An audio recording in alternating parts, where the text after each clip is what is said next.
Hi guys!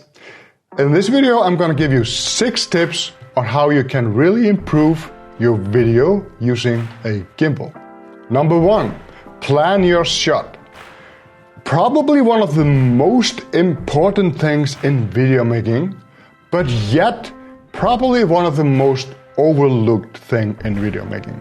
If you just go out with your camera, you shoot something, chances are the results are not gonna be great.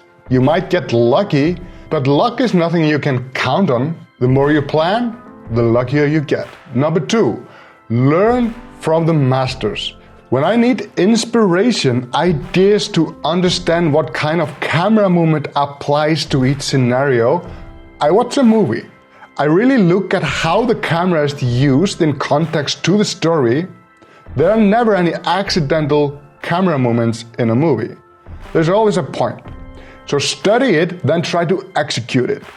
And because you have a gimbal, you can do basically any of the camera movements you see, within a reason. You can do pan, tilt, jib, you can do push in, push out, you can dolly, you can do parallax, you can do a lot of stuff with a gimbal. It's just amazing how much you can do with this one little tool.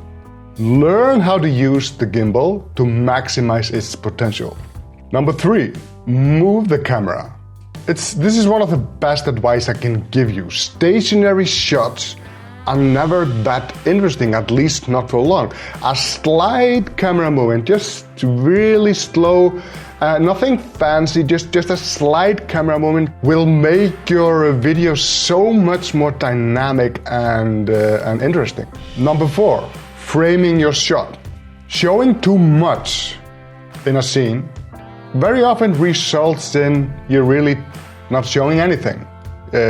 People are not clear on what they are supposed to be looking at. I see this a lot in video, and sometimes you can get away with this, but the video itself is not interesting, and that was maybe the whole point. You don't have long to grab the viewer's attention, so when you plan the video, also try to compose the frames so it's clear what the viewer is supposed to be looking at.